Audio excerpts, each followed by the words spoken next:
কঠিন বর্জ্য নিষ্কাশন প্রকল্প করে গ্রামের পরিবেশ পরিচ্ছন্ন রাখার পাশাপাশি কেঁচো সার তৈরির কাজ জোর দিয়েছে মহিষাদল ব্লকের নাটশাল ১ নম্বর গ্রাম পঞ্চায়েত।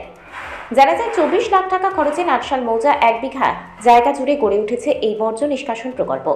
স্থানীয় মৎস্যচক মধ্য নাটশাল, উত্তর পূর্ব নাটশাল এবং নিকুঞ্জ বুথ এলাকায় এই প্রকল্পের অধীনে রয়েছে। সব মিলিয়ে বর্তমানে প্রায় ১,০০০ পরিবারের কঠিন বর্জ্য সংগ্রহ করবার টার্গেট রয়েছে। কিছু পরিকাঠামো সমস্যার কারণেই এখন ৩০০ পরিবারের থেকে সংগৃহীত হয় বর্জ্য। আগামী দিনে আরও কিছু সরঞ্জাম এবং কর্মী বাড়িয়ে বাকি পরিবারগুলো থেকে বর্জ্য সংগ্রহ করার লক্ষ্য রয়েছে।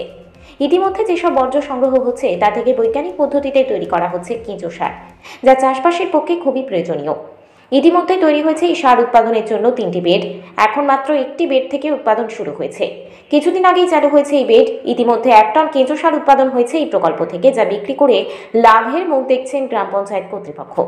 এ বিষয়ে নাটশাল ১ নম্বর গ্রাম পঞ্চায়েতের প্রধান শিবপ্রসাদ বেরা জানিয়েছেন, আমরা মানুষকে পরিচ্ছন্ন পরিবেশ দিতে চাই, সেই জন্য গ্রামের এই পরিবেশে কঠিন বর্জ্য নিষ্কাশন প্রকল্প গড়ে তোলা হয়েছে। আর এই বর্জ্য থেকেই তৈরি করা হচ্ছে কেঁচো সার। এই সার বিক্রি করে কর্মীদের বেতন দেওয়ার পাশাপাশি গ্রাম পঞ্চায়েতে নিজস্ব তহবিল বাড়ানো সম্ভব হবে। সবকিছু খরচ বাদ দিয়ে প্রতি মাসে গ্রাম পঞ্চায়েত নিজস্ব তহবিলে ১৫,০০০ টাকা ঢুকবে বলে মনে করছেন গ্রাম পঞ্চায়েতের কর্তৃপক্ষ, যা গ্রাম উন্নয়ন কর্মযোগের দৃষ্টান্ত বলাই যায়।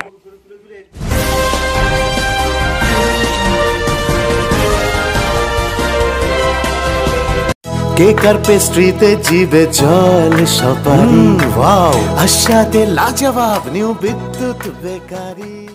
রাজলক্ষ্মী জুয়েলারি ওয়ার্কস, রাজলক্ষ্মীর মধুদার মধুর মতো ব্যবহার। দুর্গা চক, বাসন্তী ভবন, দুর্গা মন্দিরের পাশে, সুপার মার্কেটের বিপরীতে, হলদিয়া।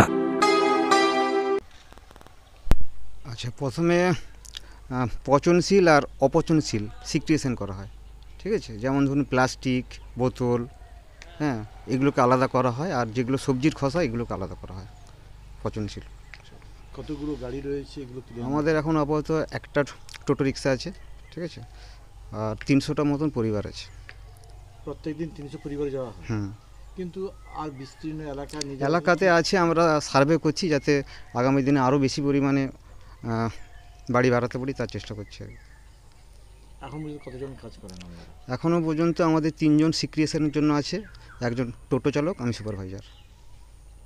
এই যে পচনশীল জিনিসগুলো আসছে, তাকে বাছাই করার ক্ষেত্রে কি কষ্ট হয়? হ্যাঁ, বাসায়ের একটু সমস্যা থাকে, হ্যাঁ, বাজে গন্ধ থাকে, কিন্তু তারপর মাস্ক আর হাতে হ্যান্ড গ্লাভস নিয়ে বাঁচতে হয়। সুরক্ষার জন্য কি কি ব্যবস্থা নেবেন? ইঞ্জেকশন? সুরক্ষার জন্য ওই হাতে হ্যান্ড গ্লাভস আছে, হ্যাঁ, মাস্ক, হ্যাঁ, এছাড়াও আমরা সবসময় ফিনাইল, ব্লিচিং এগুলো ছড়ানো থাকে। এগুলো এই উৎপাদন হওয়ার পর কি কাজে ব্যবহার করা? আচ্ছা, যে সবজির যে খোসাটা সেটা জৈব সারের কাজে লাগে, ঠিক আছে, এবং যেগুলো অপচনশীল, হ্যাঁ, সেগুলোর মধ্যে বিক্রি হয়। সেগুলোতে এর মধ্যে আছে প্লাস্টিক বোতল আছে, চিকচিকা আছে, কার্টুন আছে, আলাদা আলাদা করে সিক্রেশন হয়, পরপর বাছাই হয়, সেগুলো বিক্রি করা হয়। আপনার নাম? আমার নাম রাজীব সামন্ত, আমি এখানে সুপারভাইজার। কেঁচো সার হচ্ছে যে কোনো সবজি চাষ, হ্যাঁ, ধান চাষের ব্যাপকভাবে কাজে লাগে। এটা আমাদের প্রায় 20 দিনের মতন হলো এটা কেঁচো সারটা উৎপাদন হচ্ছে, ঠিক আছে। এছাড়াও প্রায় ওটা তৈরি হতে প্রায় 40-45 দিন সময় লাগে, হ্যাঁ, ফলে প্রায় একটা পিঠে প্রায় 1 টনের মতন কেঁচো সার উৎপাদন হবে, ঠিক আছে। অলরেডি আমরা কালেক্ট করা শুরু করেছি, ঠিক আছে। আগামী 20-25 দিনের মধ্যে টোটালটা কমপ্লিট হয়ে যাবে। মাঝে এবার বন্ধ হয়ে গিয়েছিল? হ্যাঁ, মাঝে একটু সমস্যার জন্য বন্ধ ছিল, আবার মোটামুটি পুরো না সমস্যা বলতে মানে যে চালানোর একটু অসুবিধা ছিল আর কি, যিনি চালাতেন আর কি, ড্রাইভারের অসুবিধা ছিল আর কি, ঠিক আছে।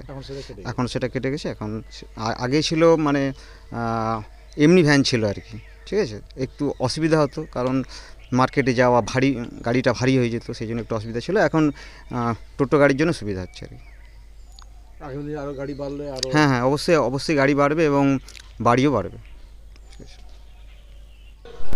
5 জন শ্রমিক আপাতত কাজ করছে। আমরা এখনো পর্যন্ত প্রায় 383 জন পরিবার থেকে আমরা বর্জ্যগুলো কালেকশন করতে পেরেছি। সংখ্যাটা ধীরে ধীরে মাসে মাসে, প্রত্যেক মাসে মাসে বাড়ছে।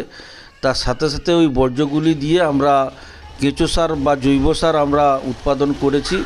আমাদের 3টি ট্যাঙ্ক আছে। একটি ট্যাঙ্কে আমরা সফলভাবে প্রোডাকশান তৈরি করতে পেরেছি এবং আগামী 2 মাসের মধ্যে 3টেই চালু হয়ে যাবে। শ্রমিকদের মজুরি বাদ দিয়ে আমরা গ্রাম পঞ্চায়েত প্রত্যেক মাসে ওই 3টি ট্যাঙ্ক করে আনুমানিক প্রায় 15,000 টাকার মতো ওন ফান্ড বা নিজস্ব তহবিল বাড়াতে পারবো। কারণ গ্রাম পঞ্চায়েতকে এখন পূর্ণাঙ্গভাবে দায়িত্ব দেওয়া হয়েছে, নিজস্ব তহবিল না বাড়ালে গভর্নমেন্টের টাকা কিন্তু আমরা থেকে অনেকটাই বঞ্চিত হব। সেই জন্য সশক্তিকরণের উদ্দেশ্যে আমাদের এই প্রজেক্টটাকে আমরা আরও আপগ্রেডেশন করে সামনের দিকে নিয়ে যাওয়ার লক্ষ্যে আমরা কিন্তু এগিয়ে চলেছি। কতজন শ্রমিক কাজ করছে? 5 জন শ্রমিক কাজ করছে।